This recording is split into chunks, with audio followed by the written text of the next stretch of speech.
একবারের কথা, আসাম থেকে অন্ধ্রপ্রদেশ যাওয়ার জন্য একটা ট্রেন রওনা দিয়ে আসাম থেকে অন্ধ্রপ্রদেশ যাওয়ার জন্য একটা গুহার মাঝখান দিয়ে পার হয়ে যেতে হয় একটা ঘন জঙ্গলের মাঝখানে। সেই গুহাটা একদিন হঠাৎ করে একটা ট্রেন রওনা দিল, সেখানে আজব আজব ঘটনা ঘটে এবং মানুষগুলো অনেক মৃত্যু মুখে হয়। তারপর একদিন ট্রেন সেই গুহার সামনে লাহে লাহে দাঁড়িয়ে গেল এবং ট্রেনের ড্রাইভারের মনে হলো যে আগে কেউ দাঁড়িয়েছে। সেই ট্রেন ড্রাইভারটা সঙ্গে সঙ্গে ট্রেন থেকে নেমে সেখানে দেখলো যে আমি দেখলাম এরম একটা কালো ছায়া সামনে আসে, কিন্তু এইখানে তো কোনো জন্তু কিংবা পশুর তো সব নেই। যদি ট্রেনের গতির কারণে কেউ মরতো তাহলে তার সব তো নিশ্চয়ই থাকতো। ভাবনায় থাকা ড্রাইভার আগে অনেক ভয় পেয়ে গেছিল, কিন্তু সে আনের মৃত্যুর কারণ হতে চায় না। আমাকে এই গুহার বাইপাসের ভেতরে গিয়ে একবার দেখা উচিত। ভয়ে ড্রাইভার নিঃশ্বাস বন্ধ করে সে গুহার ভিতরে যেয়ে দেখলো যে তারপর ভিতরে থেকে একটা ভয়ঙ্কর আওয়াজ আসে এবং হেল্পার দৌড়ে ভিতরে চলে গেল। হেল্পারের ভিতরে যেয়ে দেখতে পেল যে ড্রাইভার সেখানে পড়ে আছে এবং তার অনেক ভয় পেয়ে যায়। আরে বাপ রে বাপ, এ তো ড্রাইভার স্যারের সব, তার মানে এনারই চিৎকার ছিল সেইটা। আরে পালাও রে পালাও, এইখানে কোনো শয়তানি শক্তি আছে। হেল্পার ওখান থেকে দৌড়ে পালাতে থাকে আর ইমার্জেন্সি সেবাতে সে ফোন করে সাহায্য চায়। ট্রেনে বসে থাকা প্যাসেঞ্জার 12 ঘন্টা সেখানে বসে থাকে। তারপর পুলিশ আসে, পুলিশ এসে ড্রাইভার একটা নিয়ে আসে, কিন্তু তারা কিছুই বুঝতে পারে না যে ব্যাপারটা কি। তারপর অন্য একটা ড্রাইভার এসে ট্রেনটা অন্য রাজ্যতে নিয়ে যায়। এই ঘটনাটা পুরো রাজ্যতে ছড়িয়ে যায়। রামনাথ, এখন থেকে এই ডিউটি তোমার। রামনাথের একটু মুহূর্ততে ভাবনায় সে ভয়েতে চিৎকার করে বলতে আরম্ভ করলো, না না, আমি মরতে চাই না এখন। ভূত ভূত ভূত। কি হলো রামনাথ, কেন চেঁচাচ্ছ? আমি যা বললাম বুঝতে পারলে তো? না না স্যার, ক্ষমা করবেন, আমি সেই ভুতুড়ে রাস্তার কর্তব্য নিতে পারবো না। আমার বউয়ের এই যৌবনে আমি তাকে বিধবা করতে পারবো না। তারপর থেকে যাকে ওই ট্রেনের ড্রাইভারের চাকরির জন্য মাথা হয় সে না করে দেয় ভয় পেয়ে। একদিন কম্পুনাথের নামের একজন মানুষ সেই ট্রেনে পোস্টিং হয় আর তাকে সব কথা বলে। আরে কুঙ্কুনাথ, তুমি এখানে নতুন, তাই তোমাকে বলছি একটু সামলে যেও, ওই জায়গাটা ভুতুড়ে। কম্পুনাথের এইসব কথা শুনে তার অবস্থা টাইট হয়ে যায়, কিন্তু সে কি করবে, সে এই চাকরিটা করতে হবে। তারপর ট্রেনটা স্টেশন থেকে ছাড়ে। হে ভগবান, বাঁচিয়ে নিও আমাকে। এমনিতে ওই জায়গাটা ভুতুড়ে মনে হয়, প্রায় ওইখানে কোনো না কোনো ড্রাইভার মরে যায়। আজ আমার নাম্বার না এসে যায়। ভগবানের নাম নিয়েই কম্পনা ট্রেন চলাতে থাকে, কিন্তু যখনই সে গুহার কাছে ট্রেনটা পায় ট্রেন তৎক্ষণাৎ থেমে যায়। আরে ভগবান, আজকেই আমার হরিবোল করাবে নাকি? এই ট্রেনটার আবার কি হয়ে গেল?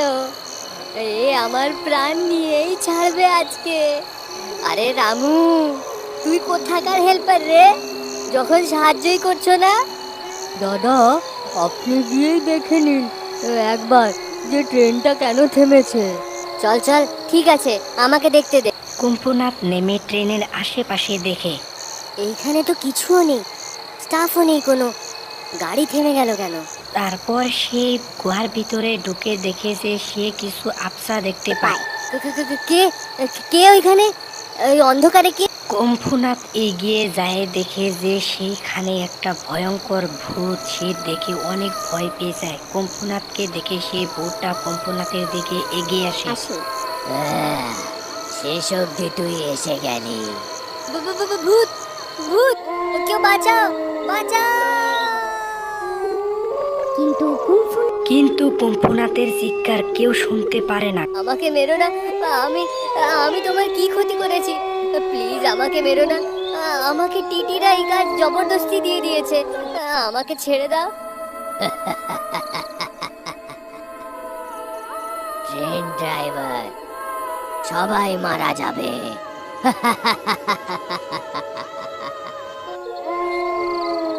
এখন তোকেও মরতে হবে। ভূত ভয়ানক ভাবে হাসি দিয়ে তারপরে তার দিকে এগিয়ে তাকে গলায় ধরে তাকে উল্টা করে চলে যায়। এইদিকে দেরি হওয়া হেল্পারে বলে, আরে কুকুরনাথ আর এখনো কেন আসলো না? অনেক দেরি হয়ে গেল। রামনাথ তারপরে ড্রাইভারকে খুঁজতে খুঁজতে গুহার ভিতরে ঢুকে যায় আর ড্রাইভারের লাশ থেকে সে হতবাক হয়ে যায়। ও ভূত এনাকেও মেরে ফেললো! ভূত ভূত ভূত! চিৎকার করে রামু ট্রেনের ভিতরে চলে আসে এবং কন্ট্রোল রুমে কল করে। Hello hello, helper Ramu speaking. ওই ভুতুড়ে বাইপাসে গুহার ভেতরে কুঙ্কুনাথ স্যারের মৃত্যু হয়ে গেছে, সাহায্য পাঠাও, ওভারে নাও। তারপর এই কথাটা প্যাসেঞ্জাররাও জেনে যায়। তারা সবাই ট্রেন থেকে নেমে এদিক ওদিক করে দৌড়াতে পালাতে থাকে। বাঁচাও আমাদের ভূত থেকে! বাঁচাও আমাদের ভূত থেকে! বাঁচাও আমাদের ভূত থেকে! বাঁচাও আমাদের ভূত থেকে! ভূত ভূত! ভূতের আওয়াজ শুনে অনেক রেগে যায়। তারপরে ভূতটা গুহার থেকে বাইরে চলে আসে।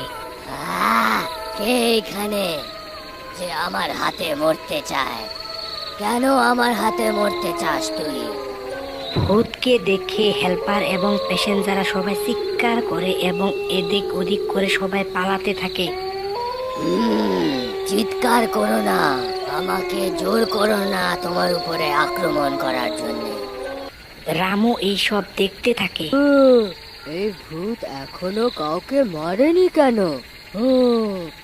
এতে একটা জিনিস তো পরিষ্কার হয়ে গেল যে এই ভূত আমাদের কাউকে তো কোনো ক্ষতি করবে না, কিন্তু সে চায়টা কি? এইদিকে স্টেশন মাস্টার পুলিশ সঙ্গে গুহার সেখানে পৌঁছে যায় এবং অ্যানাউন্স করে, দেখুন, আপনারা সবাই শান্তিতে থাকুন, দয়া করে দৌড়াদৌড়ি করবেন না। কিন্তু যখনই তার নজর ভূতের উপরে পড়ে তার পা কাঁপতে থাকে এবং পা কাঁপানি অ্যানাউন্স করে যে ভূত ভূত কোথা থেকে এসে গেল? পালাও রে পালাও, নিজের প্রাণ বাঁচিয়ে পালাও পালাও।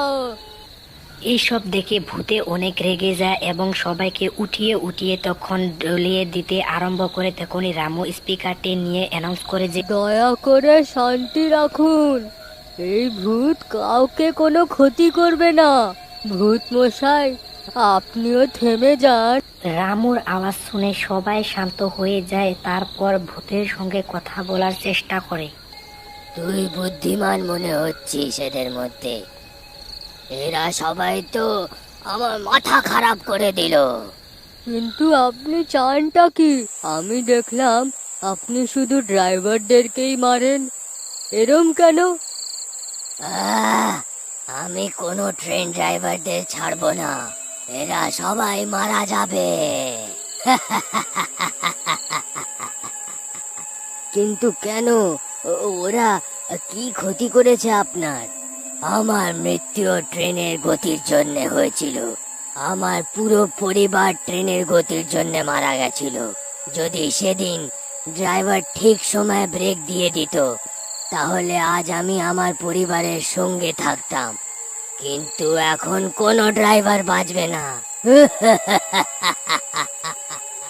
এখন আপনি এইটা তো দয়া করে বুঝুন যে গতিতে থাকা ট্রেন থামাতে সময় লাগে, ও হঠাৎ করে থামবে না। যদি এরকম করা হয় তাহলে ওতে বসে থাকা যাত্রীরা অনেক অসুবিধায় পড়ে যাবে। ভূত রামুর কথা বুঝে আর শান্ত হয়ে যায়। আপনি ট্রেন ড্রাইভারদের মারা বন্ধ করুন, ওই ঘটনাতে এনাদের কোনো দোষ ছিল না। কিন্তু একটা শর্তে, যখনই ট্রেন এই রাস্তা দিয়ে যাবে আমার পরিবারের সম্মানে এইখানে নিশ্চয়ই ট্রেনকে থামতে হবে। আমরা দিব্যি দিচ্ছি, আপনার আর আপনার পরিবারের সম্মান নিশ্চয় করা হবে। আর আজ থেকে এই জায়গাটা আপনার নামে রেলওয়ে স্টেশন তৈরি করা হবে।